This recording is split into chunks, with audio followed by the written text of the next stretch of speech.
السلام عليكم ورحمة الله. On commence. الحمد لله رب العالمين والصلاة والسلام على أشرف الأنبياء والمرسلين نبينا محمد وعلى آله وصحبه أجمعين. أما بعد. On commence إن شاء الله تعالى.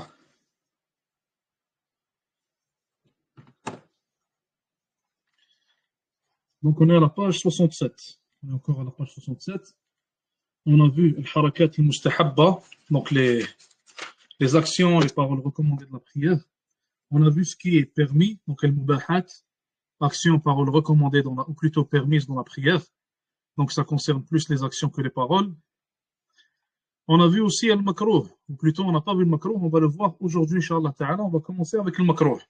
Donc les actions qui ne sont pas recommandées, mais plutôt qui sont le contraire de la recommandation, qui sont détestées durant la prière de l'individu. Les actions détestées durant la prière de l'individu. Donc il dit ici, rahmatullah alayhi, l'auteur du livre, il dit kullu fi'lin mukhalifin laha 'abathan aw nahwuhu mimma la yubtil. Il a donné une règle pour reconnaître les actions qui sont makruha, qui sont détestées dans la prière. Il a dit kullu fi'lin mukhalifin laha. Premièrement, c'est toute action ne faisant pas partie des actions de la prière. Toute action ne faisant pas partie des actions de la prière. Donc c'est des actions additionnelles qui ne font pas partie de la prière et qui sont faites de manière abathiyya. Donc il dit ici abathan, qui sont faites en réalité, on peut dire qu'elles sont faites et qu'elles ne sont pas censées être faites, ces actions-là. Donc elles sont faites dans la prière alors qu'elles ne sont pas censées être faites. Et il donne des exemples ici. Il dit mathalan kafarqa'atil asabi'. Mathalan, le fait de toucher ses doigts, le fait d'éclater par exemple ses doigts, de faire du bruit avec ses doigts, ou alors même le fait d'entrelacer les doigts ensemble.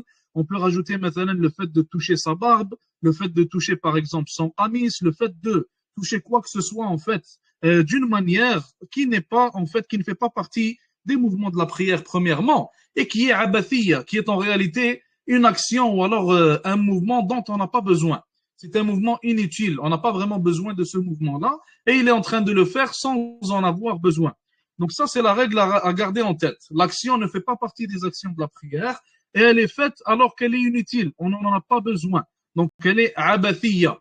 On redonne des exemples, donc je répète, le fait de toucher sa barbe, mathalan, le fait de toucher le qamis, le fait de toucher, par exemple, quelqu'un va toucher peut-être le téléphone, Allahu a'lam, quelqu'un va toucher par exemple ses cheveux, il va pas arrêter de gratter ses cheveux tout au long de la prière.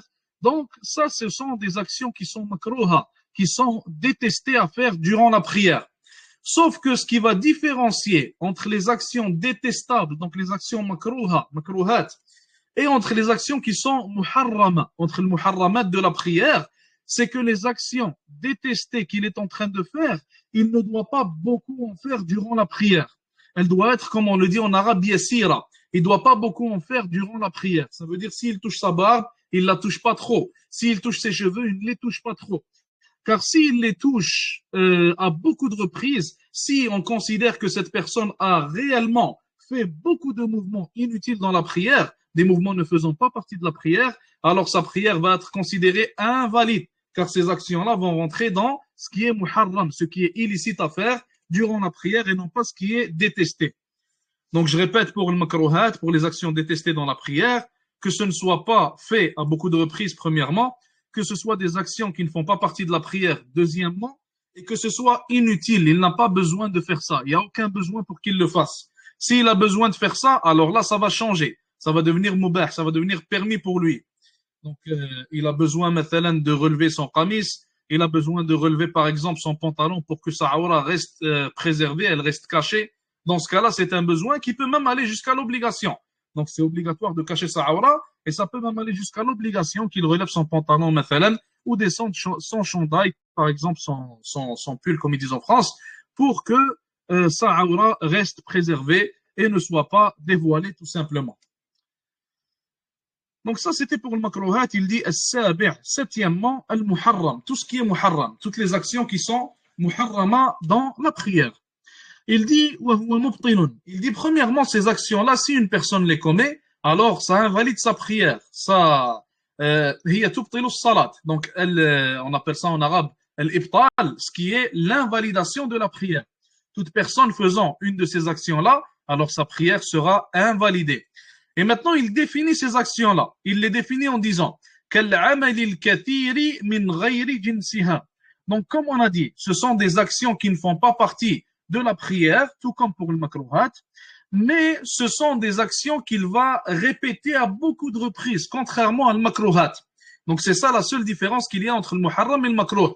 S'il les répète énormément, alors ça va devenir muharram et ça annule sa prière. Certains savants ont défini le muharramat, les actions qui ne sont pas licites, qui sont illicites dans la prière. Ils les ont définies en disant que, ils ont donné un exemple, ils ont dit par exemple, si tu regardes quelqu'un de loin qui est en train de faire sa prière et que lorsque tu le vois bouger, tu doutes, tu te dis est-ce qu'il est en prière ou alors est-ce qu'il ne l'est pas? Ou alors même tu penses qu'il n'est pas en prière tellement il bouge. Ils ont dit alors ceci est la définition qu'on peut donner aux actions muharramat, aux mouvements muharrama dans la prière. Donc les mouvements illicites dans la prière, ils les ont définis comme étant tout ce qui est beaucoup de mouvements ne faisant pas partie de la prière. Donc contraire au mouvement de la prière, n'en faisant pas partie tout simplement et qui sont répétés, comme on a dit, à beaucoup de reprises. Il dit ici donc il a fini avec ça, maintenant il passe aux prières, il dit et les prières sont de trois types. Et les prières sont de trois types. Donc le premier type c'est ce qu'on appelle fardu ayn, le deuxième type c'est ce qu'on appelle fardu kifaya et le troisième type c'est ce que nous appelons sunnah. On appelle ça sunnah. Rappelez-moi la définition des trois types que je viens de vous citer. Qu'est-ce que ça veut dire fardu ayn? Qu'est-ce que ça veut dire fardu kifaya? Qu'est-ce que ça veut dire sunnah dans la jurisprudence? Rappelez-moi les trois types qu'on vient de citer, rappelez-moi leur définition. Qu'est-ce que ça veut dire fardu ayn? Qu'est-ce que ça veut dire fardu kifaya? Qu'est-ce que ça veut dire sunnah dans la jurisprudence?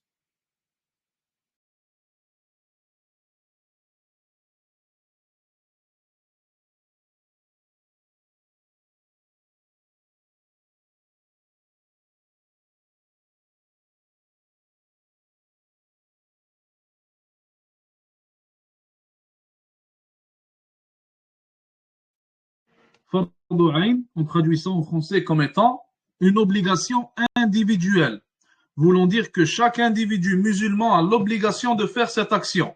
Maintenant, comme on va le voir, les 5 prières obligatoires. Fardu kifaya, ce qui est obligatoire, comme tu as dit, à titre collectif, donc c'est une obligation communautaire. La communauté de Mohammed a l'obligation de faire telle action, comme maintenant la prière de l'janaza. Toute la communauté a l'obligation de faire la prière de l'janaza sur les morts musulmans. Maintenant, si assez de gens le font, alors l'obligation va tomber et ne sera plus une obligation pour le restant de la communauté. Car on a assez de gens à l'intérieur de la communauté qui auront fait cette action-là et qui l'auront accomplie. Sunnah, chez les fuqaha, chez les juristes, donc les savants de la jurisprudence, c'est ce qui est recommandé. C'est ce qui est recommandé. Ils le définissent parfois par son résultat, si on peut dire ça comme ça. Ils le définissent parfois par son résultat en disant ce qui est en fait celui qui fait cette action, l'action qui est recommandée, il va être récompensé pour ça. Et le reste de la définition, subhanallah, Allah al-musta'an, elle m'est partie. Bref, frère, Inch'Allah, si je me rappelle, je vous le cite. Donc, yuthabu fa'iluhu, la personne qui va faire l'action recommandée va être récompensée pour cette action qu'elle fait. Wala yuhasabu tarikuhu, ou alors wala yu'aqabu tarikuhu, un truc comme ça. Donc, et celui qui délaisse cette action-là, qui délaisse la recommandation, n'est pas pécheur. Toute personne qui ne fait pas une action qui est sunnah, qui est recommandée, n'est pas pécheur. Donc, en réalité, la différence entre le recommandé et l'obligatoire, comme on va le voir, Inch'Allah, dans Usul Fiqh, c'est que l'obligation, tu as des récompenses si tu l'as fait, et tu es pécheur si tu la délaisses. La recommandation, tu as des récompenses si tu l'as fait, et tu n'es pas pécheur tout simplement en la délaissant. Donc, c'est ça la définition qu'il donne, al-fuqaha, rahmatullahi alayhim jami'an. Et sunnah, donc sunnah dans la jurisprudence va différer de la sunnah dans la science du hadith matalan, et ça on en a déjà parlé. Donc il dit al-awwal, pour ce qui est du premier type, pour ce qui est de furud al-a'yan, pour ce qui est des obligations individuelles, as-salawat al-khams, il dit ce qui est inclus dans les obligations individuelles, ce sont les 5 prières obligatoires. Ce qui est inclus dans les obligations individuelles, ce sont les 5 prières obligatoires. As-salawatul khamsu. Est-ce que c'est la seule chose qui est inclue sous l'obligation, ou plutôt sous les prières qui sont furud a'yan? Est-ce que c'est seulement les 5 prières obligatoires qui sont fard ayn pour le musulman? Ou il y a d'autres prières? Sans qu'on rentre dans les divergences. Donc on cite seulement ce qui est mujma'un alayh. Il y a un consensus là-dessus.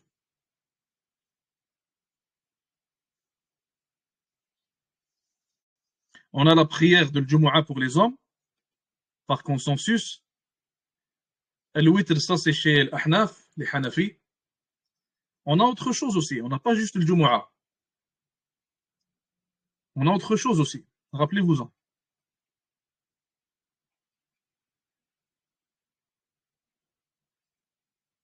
Non, je vous parle de fard ayn, pas fard kifaya. Furud al-a'yan. Est-ce que c'est seulement le Jumu'ah et le salawat al-khams et les 5 prières obligatoires?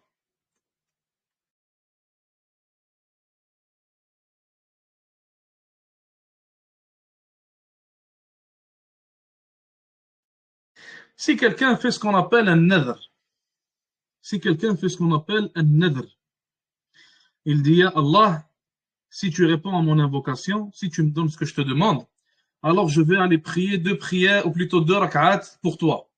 Ces 2 rak'at-là, est-ce qu'elles deviennent fardu ayn pour la personne? Voilà. Donc la personne qui fait nadr, elle, si elle fait nadr, de faire que ce soit 2 rak'at, 4 rak'at, le nombre de prières qu'il veut faire, alors pour cette personne-là, s'il lui arrive ce qu'il a demandé, dans son cas, la prière qu'il a promis de faire devient fardu ayn, devient une obligation individuelle à faire dans son cas. On continue, il dit ala kulli muslimin mukallafin. Il dit les prières, les 5 prières obligatoires sont obligatoires sur tout musulman mukallaf, responsable. On a donné la définition du mukallaf, du responsable. Quelle est cette définition? Rappelez-moi qui est le mukallaf en islam, dans la jurisprudence. C'est qui le mukallaf? Ce genre de choses-là, vous devez le maîtriser.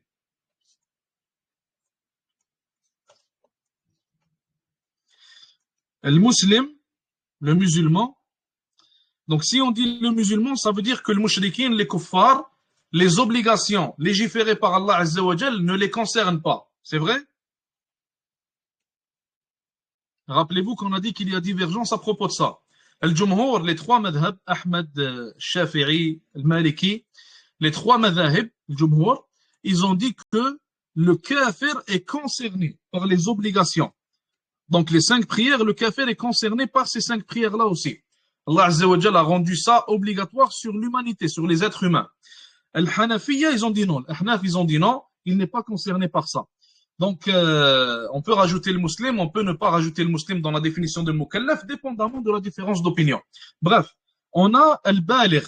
On a al-baligh. Qui est le baligh? C'est le pubère, celui ayant atteint la puberté. Maintenant, le musulman ayant atteint la puberté, il a l'obligation de faire les 5 prières. Sauf que le Nabi sallallahu alayhi wa sallam, il nous a ordonné d'ordonner à nos enfants de faire la prière à 7 ans et de les frapper s'ils ne la font pas à 10 ans. Dans ce cas-là, si on n'ordonne pas à nos enfants de faire salat à 7 ans et on ne les frappe pas à 10 ans, c'est qui va être pécheur? Est-ce que c'est l'enfant ou le parent? Dans ce cas-là, le pécheur, c'est le parent ou alors l'enfant? C'est le parent, tout simplement. Ce n'est pas l'enfant. L'enfant n'est pas pécheur dans ce cas-là. Sauf que l'enfant, il gagne les récompenses dans ce cas-là. L'enfant, s'il effectue la prière avant d'être pubère, il va être récompensé pour son accomplissement de la prière. S'il fait un péché, il n'est pas concerné par ce péché-là et n'est pas pécheur dû à un péché qu'il fait. S'il délaisse aussi une obligation, on ne peut pas vraiment dire délaisse une obligation, car ça ne le concerne même pas, car il n'est pas pubère. Mais dans le cas où il fait des bonnes actions, de par la miséricorde d'Allah Azza wa Jal, il est récompensé. Et il n'est pas pécheur s'il commet un péché. Donc ça, c'est pour le non-pubère. Et on a dit al-aqil. Al-aqil, celui qui est saint d'esprit, celui qui a la raison. Donc le fou, il n'est pas concerné, qu'Allah Azza wa Jal nous guérisse, ainsi que tous les musulmans, qu'Allah Azza wa Jal nous préserve. Donc le fou, il n'est pas concerné par les obligations telles que la prière. Le fou n'est pas concerné par ce qu'Allah Azza wa Jal a rendu obligatoire ou alors ce qu'Allah Azza wa Jal a rendu illicite. Mathalan, un fou en islam qui va aller tuer quelqu'un, on va pas le tenir responsable de ce qu'il a fait. Il est fou, il n'a pas la raison, tout simplement. Donc, al-aqil. Donc, al-aqil. Al-aqil, quand on dit al-aqil, alors, le fou, il sort de cela. Celui qui a perdu la raison, sans que ce soit causé par lui-même, il sort de cela.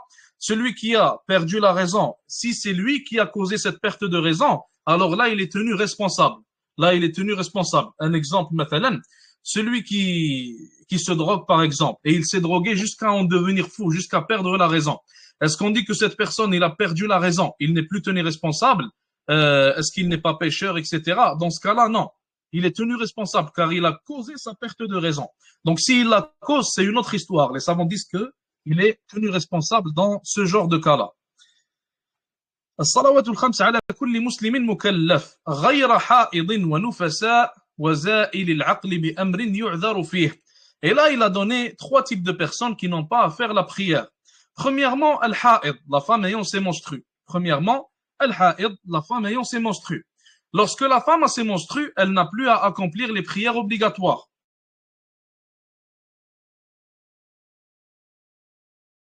Elle doit les reprendre lorsque ses menstrues finissent? La réponse c'est non. Elle n'a pas à les reprendre non plus. Al-nufasa ici, al-nufasa c'est la femme qui vient de donner naissance. C'est la femme qui vient de donner naissance. Elle a du sang qui sort, etc. Donc le maximum de al-nifas c'est 40 jours. Cette femme-là, elle non plus, elle prend le même jugement que celle ayant ses menstrues. Donc al-nufasa, elle n'a pas besoin de faire les prières tant qu'elle est nufasa. Donc durant sa durée de nifas, elle n'a pas besoin de faire les prières obligatoires. Est-ce qu'elle les reprend lorsqu'elle redevient normale? La réponse est non. Même si son nifas finit, elle ne reprend pas les prières obligatoires. Donc, al-ha'id et nufasa, elles reprennent le siyam, elles reprennent les journées de jeûne qu'elles ratent et non pas les prières qu'elles vont rater. Troisièmement, il dit ici, وَزَائِلِ الْعَقْلِ بِأَمْرٍ يُعْذَرُ فِيهِ. وَزَائِلِ الْعَقْلِ بِأَمْرٍ يُعْذَرُ فِيهِ. Donc, la personne qui perd la raison dû à une cause pour laquelle il peut être excusé, dû à une cause valable en gros. C'est ça qu'il veut nous dire, dû à une cause valable. Donc, on va commencer par les causes non valables. Les causes non valables sont par exemple le fait de boire l'alcool. Il perd la raison parce qu'il a bu l'alcool. Est-ce qu'il a le droit de rater les prières dans ce cas-là ou quoi que ce soit? La réponse, bien sûr, c'est non. C'est lui qui a causé sa perte de raison.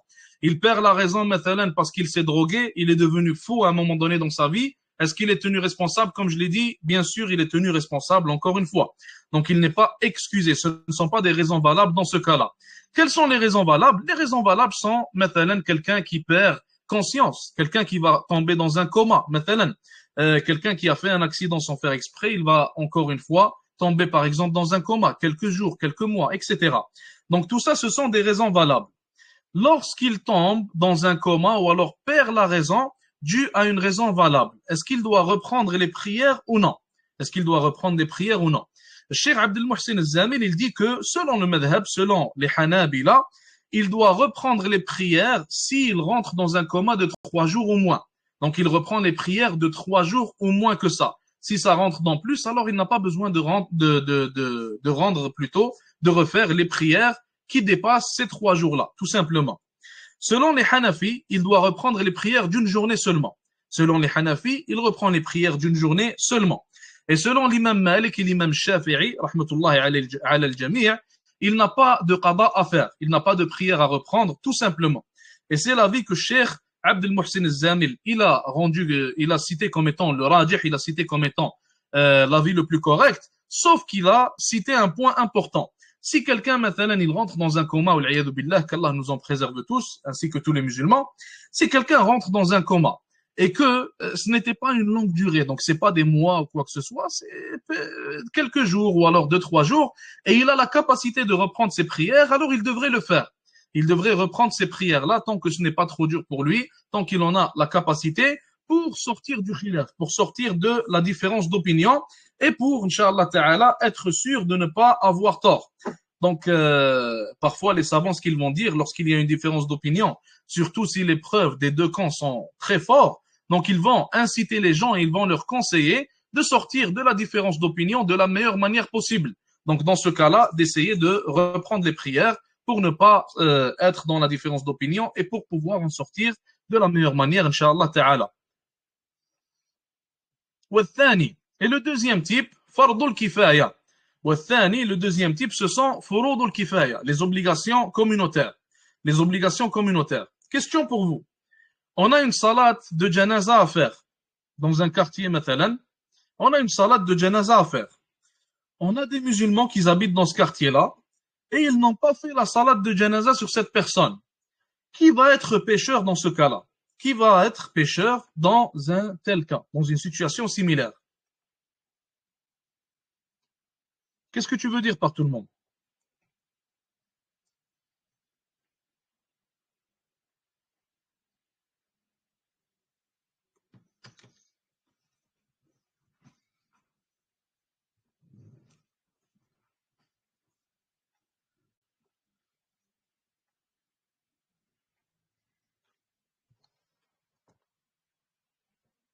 Tout le monde de la ville, les gens qui connaissent que cette personne est morte.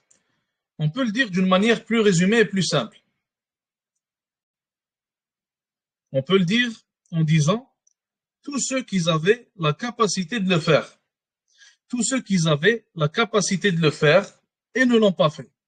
Tous ceux qui avaient, encore une fois, je répète, la capacité de le faire et ne l'ont pas fait, tout simplement.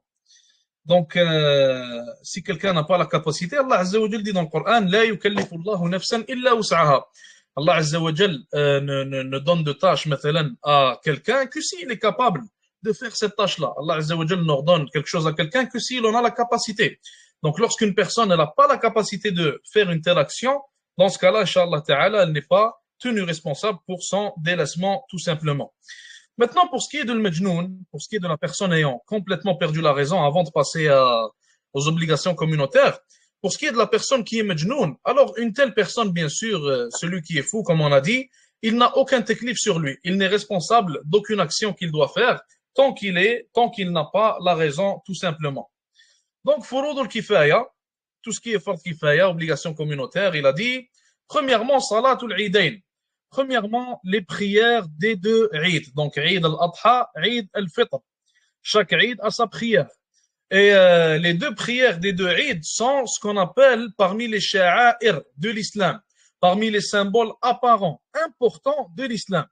Le prophète, alayhi salatu salam, il a été rapporté authentiquement qu'il faisait sortir tout le monde dans les prières de l'Eid, les hommes, les femmes, les enfants, etc. Il faisait sortir tout le monde pour montrer la puissance des musulmans, pour montrer la fraternité entre les musulmans, pour montrer le grand nombre des musulmans, pour montrer l'importance que les musulmans accordent à leur religion, pour montrer l'islam, etc. Donc les savants, ils ont cité quelques points, mathalan, comme ceux que je viens de vous citer, nous montrant à quel point le prophète sallallahu alayhi wa sallam accordait d'importance à ces deux prières-là, car ils faisaient partie des symboles, parmi les symboles des musulmans. Et il faut savoir que si un peuple délaisse l'une des prières de l'Eid, donc si un peuple délaisse la prière de l'Eid, qui est un symbole apparent, ou alors si un peuple délaisse le adhan, un peuple parmi les musulmans, je vous dis, si un peuple délaisse le adhan, ils arrêtent de faire le adhan, mathalan, ou alors ils délaissent une action comme ces actions-là qui sont soit recommandées ou alors des obligations communautaires. Donc selon certains savants, les prières de l'Eid sont recommandées, comme on va le voir, Inch'Allah. Donc, dans ce cas-là, le wali al-amr, le gouverneur, le calife, il est ordonné de combattre ces gens-là jusqu'à ce qu'ils appliquent et jusqu'à ce qu'ils montrent et démontrent et appliquent et accomplissent aussi cette sha'ira, donc ce symbole islamique apparent. Il dit وَيَخْطُبُ بَعْدَهَا. Ce qui est spécial pour les deux prières de l'Eid, contrairement à la Jumu'ah mathalan, c'est que la khutbah, elle est après la prière et non pas avant. La khutbah dans les deux prières de l'Eid, elle est après la prière et non pas avant. Comme il a été rapporté de certains salafs, donc l'un des moulouks, l'un des rois auparavant, il commençait à faire la khutbah avant de faire la salat. Donc il faisait comme le Jumu'ah, il faisait la khutbah de l'Eid, puis après il faisait la salat. Pourquoi est-ce qu'il faisait ça? Parce que certains d'entre eux, ils insultaient Ali radiyallahu anhu. Et lorsqu'ils insultaient Ali, les gens ne voulaient plus assister à leur khutbah. Donc les gens assistaient à la prière et ils sortaient, n'assistant pas à la khutbah de ces gens-là, qui étaient des égarés, des déviants. Donc certains d'entre eux faisaient ça, bien sûr, c'était pas tout le monde. Donc vu qu'ils ont vu que les gens n'assistaient plus à leur khutbah, alors qu'est-ce qu'ils ont fait? Ils ont inversé. Ils ont commencé à faire la khutbah avant la prière. Et il a été rapporté dans un athar authentique qu'Abu Sa'id al-Khudri, il était à la prière de l'Eid. et qu'un homme avait commencé à faire la khutbah avant de faire la prière. L'un des rois, je me rappelle plus de son nom. Donc un homme l'a tenu par son thawb, il l'a tenu par son qamis. Il lui a dit, en gros, de suivre la sunna. Et il lui a ordonné de faire la prière avant de faire la khutbah. Donc ça nous prouve en réalité que, et ça ce n'est pas la seule preuve bien sûr, beaucoup d'autres hadiths, je voulais juste vous citer ce athar car il est assez spécial. Donc ça nous prouve que la khutbah est avant, elle est plutôt après la prière dans le cas des deux Eid tout simplement, contrairement à ce qu'on connaît de Al-Jumu'ah. Maintenant, quel est son temps? Quand est-ce que la prière de l'Eid commence? Quand est-ce que la prière de l'Eid commence? Et ça s'applique pour les deux prières de l'Eid. Elle commence à l'heure de Ash-Shuruq tout simplement. Donc elle commence au lever du soleil à ce qu'on appelle Ash-Shuruq tout simplement. Donc une heure à peu près après la prière de l'Fajr, après l'iqama de l'Fajr dans certaines mosquées, une heure à peu près, ou alors 1h30 après le adhan, 1h40 après le adhan, donc à peu près, et au moment où le lever du soleil commence tout simplement, et au moment de ce qu'on appelle shuruq. Donc habituellement dans les applications d'adhan, ça va être appelé shuruq tout simplement. Ça c'est le temps du début de la prière de l'Eid.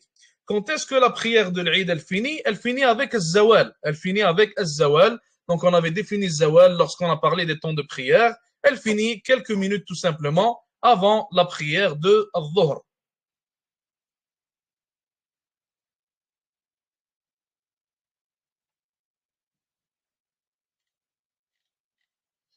On voit dans certains pays, ils font une exhortation dans la langue locale, puis ils prient la prière de l'Eid, puis il fait la khutbah. C'est quoi En fait, il y a certains savants, ils ont permis ça. Certains savants, ils ont permis ça. Donc même si tu lui parles, il va te dire, مثلا, nous savons ont permis ça. Donc, Inch'Allah Ta'ala, il y a pas à en faire un problème. Donc, on continue. وَيُصَلِّي بِتَكْبِيرٍ. Et ici, il parle en fait des takbirat de la prière de l'Eid. La prière de l'Eid, l'une des choses qu'elle a de spécial, c'est qu'on doit faire à la première raka'a 7 takbirat. Donc, on dit Allahu Akbar 7 fois. Le imam, il dit Allahu Akbar 7 fois. Et les gens qui sont derrière lui le suivent. Ils disent Allahu Akbar 7 fois, encore une fois. Et ils lèvent leurs mains. Ils lèvent leurs mains. Même s'il y a divergence, ils lèvent leurs mains, Inch'Allah Ta'ala. Car il n'a jamais été dit que le prophète sallallahu alayhi wa sallam n'a pas levé ses mains lorsqu'il faisait le takbir. Et habituellement, l'asl dans le takbir, l'état initial, le asl dans le takbir, c'est qu'on lève nos mains lorsqu'on fait le takbir dans la prière. Donc surtout takbirat al-ihram. Et ces takbirat viennent juste après takbirat al-ihram tout simplement. Donc 7 takbir pour la première raka'a. Et les 7 takbir incluent le premier takbir de l'ihram. Ça inclut le premier takbir du commencement de la prière. Dans la deuxième raka'a, plutôt, il fait 5 takbir au lieu de 7. Il fait 5 takbir au lieu d'en faire 7, tout simplement. ويكبر في ليلتي العيدين مطلقا وفي الأضحى عقب الفرائض في جماعة من عصر عرفة إلى آخر أيام التشريق. Et là, on rentre dans un sujet important qui est takbiratul Eid. Takbiratul Eid, comme vous rappelez probablement, au masjid, lors de l'Eid, des fois, après les prières, on entend les gens faire takbir. Il a été rapporté, comme on l'entend souvent, que Sahaba, radiyallahu anhum, durant l'Eidain, donc ils faisaient takbir dans la rue, dans les marchés, etc. Donc, takbiratul Eid. Qu'est-ce que takbiratul Eid? C'est comme on vient de l'expliquer, les takbirs qu'on doit faire durant le temps de l'Eid. Maintenant, takbiratul Eid se divise en deux. Takbiratul Eid se divise en deux. On a takbirat al-muqayyada et on a takbirat al-mutlaqa. Donc, on a le takbir qui est fait à un moment spécifique et on a le takbir qui peut être fait à tout moment, qui est mutlaq, qui est général tout simplement. Il n'a pas de limite, il n'a pas de précision, il n'a pas de temps précis tout simplement. Maintenant, on a le takbir qu'on doit faire dans Eid al-Fitr. On a le takbir à faire dans Eid al-Fitr. Il commence quand? Le takbir de Eid al-Fitr commence quand? Il commence du moment où on voit la lune du nouveau mois. Il commence du moment où on voit la ligne du nouveau mois. Donc habituellement, ça va être après le Maghrib. Habituellement, ça va être dans la nuit. Il commence du moment où on voit cette lune-là jusqu'à ce que le imam vienne et sorte pour la prière de l'Eid. Donc, du moment où on voit la lune, il est légiféré pour nous de faire le takbir, et on va voir comment on le fait, Inch'Allah Ta'ala. Il est légiféré pour nous de faire le takbir jusqu'au lendemain, au moment de la prière de l'Eid, lorsque le imam sort et se dirige vers le minbar pour accomplir la prière de l'Eid. Donc son temps n'est pas très lent. Ça, c'est le temps pour ce qui est des takbirat de Eid al-Fitr. Donc ça, c'était pour Eid al-Fitr. Pour ce qui est de Eid al-Adha, et d'ailleurs, petit point à garder en tête, pour Eid al-Fitr, le takbir, il est muqayyad. Pour Eid al-Fitr, comme vous le voyez, le takbir, il est muqayyad, il est spécifié, donc c'est un temps spécifique qu'on a. Ou plutôt, excusez-moi, il est mutlaq, il n'est pas spécifié, il n'est pas à faire un temps spécifique. Donc il est mutlaq. Dès que tu vois la lune, tu le fais jusqu'à ce que le imam il se dirige pour faire la prière. Donc il n'y a pas de limite de temps, il n'y a pas de moment précis, etc. Tu le fais quand tu veux. Donc il y a un temps de début, temps de fin, mais il n'y a rien qui précise un moment où on doit le faire ou quoi que ce soit. Pour ce qui est de Eid al-Adha, c'est là où on va avoir les deux. Eid al-Adha, on a un temps de taqyid, donc on a un temps au takbirat sans à faire à un moment spécifique, et on peut aussi les faire d'une manière générale n'importe quand. Donc déjà, pour ce qui est de Eid al-Adha, on a le takbir à faire après les prières. On a le takbir à faire après les prières. Et il commence quand le takbir à faire pour Eid al-Adha? Quand est-ce qu'il commence? Il commence du subh, il commence de la prière de l'Fajr du jour de Arafat, donc la prière de l'Fajr du jour de Arafat, jusqu'au Asr du dernier jour de l'Eid. Donc le dernier jour de Ayyam al-Tashriq, jusqu'au Fajr du dernier jour de l'Eid tout simplement. Donc en gros, il commence le premier jour de Arafat tout simplement comme on l'a cité. Il commence à subh lorsque le jour d'Arafat va commencer. Et il finit au Asr du dernier jour des jours de l'Eid tout simplement. Donc on a le takbir muqayyad, le takbir spécifique à faire à ces moments-là qu'on fait après les prières. Et c'est ce takbir-là qu'on voit au masajid mathalan, juste après la prière, les gens commencent à faire Allahu Akbar, la ilaha illallah. Donc on les entend faire ça tous ensemble. Petit point à garder en tête, il n'est pas légiféré de faire ce takbir-là en groupe. Il n'est pas légiféré de faire ce takbir-là en groupe. Plutôt, ce qui est légiféré, c'est de le faire tout seul. Plutôt, ce qui est légiféré, c'est de le faire tout seul et non pas en groupe. Maintenant, si tu es en train de le faire au masjid matalan et que sans faire exprès, tu es en train de le faire à un moment, quelqu'un a commencé au même moment, on dirait que vous le faites ensemble alors qu'en réalité, chacun le fait tout seul. Dans ce cas-là, il n'y a pas de problème, inshallah ta'ala. Les savants ont permis ça, ils ont dit qu'il n'y a pas de problème avec ça. Mais le faire en groupe, faire exprès de le faire en groupe, c'est ça qui n'est pas légiféré et qui est à délaisser. Et il y a aussi le takbir mutlaq. Il y a aussi le takbir mutlaq. Si le imam le fait dans le micro, il ne devrait pas le faire, le imam, avec le groupe. S'il le fait tout seul dans le micro, il n'y a pas de problème. Dans certains masajid mathalan, tu vas voir que le imam, il le fait tout seul. Même s'il prend le micro, il le fait tout seul. Il ne fait pas à la même vitesse que les gens. Dans certains autres masajid, tu vas voir que le imam, il le fait avec tout le monde. Mais il ne devrait pas. Ce n'est pas comme ça. C'est pas légiféré de le faire en groupe. Donc, ça, c'est pour le takbir spécifique à faire durant Eid al-Adha. Est-ce que c'est haram? Oui, c'est haram. C'est une innovation. Donc, c'est innover quelque chose dans la religion qui n'en fait pas partie. Pour ce qui est de takbir al-mutlaq, le takbir général, dans ce cas-là, on peut le faire du début de Fajr de Arafat, comme on a dit, jusqu'à l'Asr des derniers jours de Tashriq, ou plutôt pas jusqu'à l'Asr, jusqu'au Maghrib des derniers jours de Tashriq, donc jusqu'à ce que les 3 jours de l'Eid finissent. En gros, c'est du début des jours de l'Eid jusqu'à leur fin, et on peut le faire, bi'idhnillahi azza wa jal, du début de Arafat jusqu'à la fin des jours de l'Eid, excusez-moi, pas du début des jours de l'Eid. Donc on peut le faire de manière générale en marchant dans les marchés, mathalan, tu dis Allahu Akbar, Allahu Akbar, Allahu Akbar, la ilaha illallah. Ou alors, mathalan, en étant dans la rue, en allant vers quelque part, en ayant quelque chose à faire, en étant assis au parc, en étant à la maison, donc partout, en étant dans la voiture, partout il est légiféré de faire le takbir mutlaq, donc le takbir mutlaq, le takbir qui est général et n'est pas spécifié, n'a pas de temps spécifique. Donc les manières de le faire, Cheikh Tarifi, il a dit que l'une des manières authentiques qui a été rapportée de Salman al-Farisi, radiyallahu anhu, c'est qu'il disait Allahu Akbar, la ilaha illallah, wallahu Akbar. Donc Salman al-Farisi, radiyallahu anhu, il disait ça. Il a dit qu'il a aussi été rapporté que certains disaient de la manière suivante Allahu Akbar, Allahu Akbar, Allahu Akbar, La ilaha illallah, Allahu Akbar, walillahi alhamd. Donc ce n'est pas un problème si on le dit de cette manière-là. Certains savants, même comme Cheikh Mustafa Al-Adawi, ils permettent de le dire de n'importe quelle manière que tu le désires. Donc ils disent qu'il n'y a rien qui a été rapporté de Nabi alayhi salatu salam. Et il y a différentes manières de le faire qui ont été rapportées de Sahaba radiyallahu anhum. Donc pour eux, c'est une preuve qu'il est permis de le faire comme chacun désire faire le takbir. Donc il n'y a pas de problème à le faire comme on veut le faire, insha'Allah ta'ala. Donc on aura fini pour le cours d'aujourd'hui avec ça. Jazakumullahu khair. وصلى الله وسلم وبارك على نبينا محمد والسلام عليكم ورحمة الله وبركاته